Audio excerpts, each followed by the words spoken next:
देखिए हमें क्या गिवन है इस बात पर चर्चा कर लेते हैं। हाउ मैनी टर्म्स का मतलब है एन की वैल्यू निकालिए, ये तो आप समझ गए होंगे। How many terms of AP given है, must be take to give a sum of 636। एक सम भी हमें गिवन है 636, ठीक है। सम भी हमें गिवन है और एक एपी भी गिवन है। तो सबसे पहले तो एक काम करो, जब एपी गिवन है तो इसके अंदर ए का पता होगा, ए फर्स्ट टर्म क्या होती है, ए, तो यानी एक ए है भाई। एपी क्या गिवन है आपको, देखो एपी गिवन है सर 9, 17 और 25। जो एपी गिवन है यहाँ से ए निकाला जा सकता है, ए फर्स्ट टर्म होती है सर 9 आ गया ये तो। डी क्या होता है, सेकंड में से फर्स्ट घटा दो। डी क्या होता है, सेकंड में से क्या घटा दो, फर्स्ट। तो 17 में से 9 घटाओगे तो डी की वैल्यू आ गई 8। डी की वैल्यू कितनी आ गई 8। और गिवन क्या था, सम गिवन है 636। तो एस एन की वैल्यू आपको गिवन है 636। तो बस फार्मूला खोल दो, आंसर आ जाएगा एस एन का। हाउ मैनी टर्म्स है ये मतलब एन की वैल्यू चाहिए आपको। यहाँ पर सम गिवन है, सम ऑफ 636। तो एस एन का फार्मूला खोलो। एस एन का फार्मूला बच्चा जानता है, तो n/2 × 2a प्लस में n-1 और इंटू में डी सर बराबर दे रखा 636। और n की वैल्यू, n तो बेसिकली हमें निकालना ही है, इंटू 2a। ए की वैल्यू कितनी आई थी, देखो पीछे देखे, ए की वैल्यू कितनी थी 9 और डी की है 8। ए की है 9 प्लस n-1 और डी की वैल्यू है 8 और बराबर में 636। और ये जो मल्टीप्लाई का 2 है, नीचे वाला 2 का चल जाएगा ऊपर। सोल्व करते रहो। अब n तो बार पड़ा ही हुआ है, इंटू 9 दूनी 18, 9 2 18 प्लस इस 8 को अंदर भेज दो भाई। तो 8 के से करोगे 8n माइनस 8 1 8 और इसको करोगे 36 दूनी 72 और 6 दूनी 12, 12 72, ठीक है।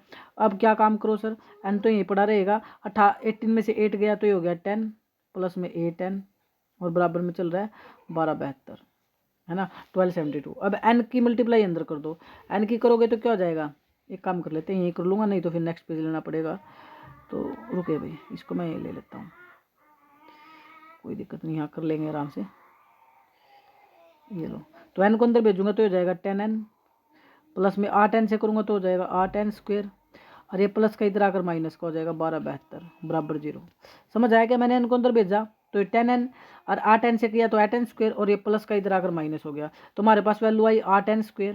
नेक्स्ट पेज पे चलो, हमारे पास वैल्यू आई 8n स्क्वेयर प्लस में 10n और माइनस 12 72 इक्वल टू 0। ये 12 72 है, ध्यान देना भाई, 1272 है।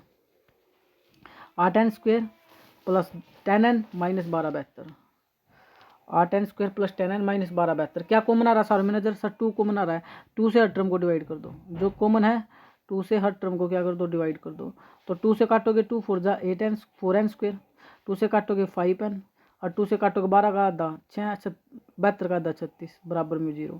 अब ये क्वाड्रेटिक इक्वेशन बन चुकी है, इसको बच्चा जानता है कैसे सोल्व करते हैं sir. First sem last sem और बीच की वैल्यू भी, बीच का साइन भी सेम, ये बराबर 0 पड़ी हुआ है। अब लास्ट और लास्ट की मल्टीप्लाई करते हैं, 636 की और 4 की मल्टीप्लाई करेंगे, 636 की और 4 की मल्टीप्लाई करेंगे तो 6 चौका 24 2 हासिल, 4 3 12 2 14 1 हासिल, 6 चौका 24 2, 4 3 12 2 14 1, 4 चौका 24 और 1 25, 25 44 के फैक्टर चाहिए। किसके फैक्टर चाहिए, 25 44 के। लेकिन लास्ट का साइन सर माइनस है, लास्ट का साइन माइनस है तो जो एन का कोफिशिएंट होता है उसके ऊपर से चलते हैं। एन का कोफिशिएंट है 5, 5 के ऊपर से जाओगे, 5 के ऊपर से जाओगे तो 6 आएगा, 6 7 8 9 10, मल्टीप्लाई 1 से शुरू होगी, 1 2 3 4 5। तो 10 पंजे 50 पर बैठे ऐसे तो कब तक लिखते रहेंगे, गैस करेंगे। 10 में 10 जोड़ेंगे 20, 10 में 10 जोड़ेंगे 30, 10 में 10 जोड़ेंगे 40, 10 में 10 जोड़ेंगे 50। अब 10 10 जोड़ दिया मैंने सारों में, तो इनमें भी 10 जोड़ो। 5 में 10 जोड़ोगे 15, 25 35 45, मल्टीप्लाई कर लो यहाँ पे इसके नज़दीक 0, पंजो पंजो 25 हासिल 2, 5 का 20 और 2 22, 22 50 के पास आ गया है, हमें जाना 25 44, तो इसके नज़दीक का टुकड़ा है। तो 50 और 45 से थोड़ा सा आगे बढ़ जाओ, 50 के बाद 51 52 53 54, वहाँ 45 था 46 47 48 49, ठीक है। हमें टुकड़े चाहिए 25 44 के, किसके फैक्टर करने थे, 25 44 में चाहिए, यानी इकाई का अंक जो है 4 चाहिए, 1 प्लेस पे 4 चाहिए। 6 1 जा 6, ये कैंसिल हो गया। 7 2 जा 14, ये हो सकता है। और 8 3 जा 24, ये भी हो सकता है। और एक और बात का ध्यान देखें, 3 पेज पर आओ, हमें जो अंतर चाहिए वो 5 का चाहिए। अंतर किसका चाहिए, 5 का अंतर चाहिए 5 का। तो यहाँ पर देखो 52 में से 47 गया, अंतर 5 है। 53 में से 48 गया, अंतर 5 है। यानी ये इनमें से कोई एक टुकड़ा है। भाई आप मल्टीप्लाई खुद करना, मेरे पहले बहुत बार मल्टीप्लाई कर रखे, ये आता है 24 44, कितना आता है 24 44, और इसकी मल्टीप्लाई आती है 25 44, ठीक है, तो आप करके खुद देख लेना। तो आपका एक फैक्टर आएगा 53 और 48, 53n और 48n, 53n और 48n।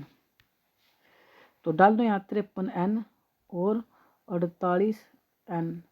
अब घटाने 53 में से 48 जाएगा तभी तो जो n का कोफिशिएंट है 5, अंतर 5 का चाहिए। घटाने से 48 में 53 में से 48 गया, 5 बचता है। घटाने के लिए प्लस और एक माइनस होता है, इसलिए पहले 2 में कॉमन लो।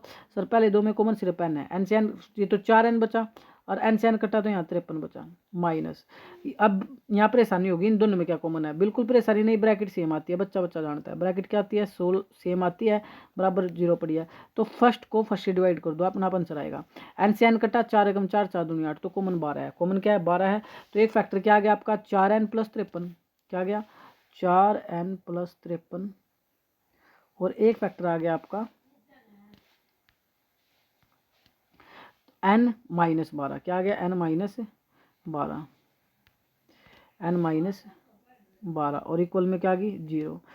तो 4n + 53 ये भी किसके बराबर हो जाएगा 0, और n - 12 ये भी किसके बराबर हो जाएगा 0।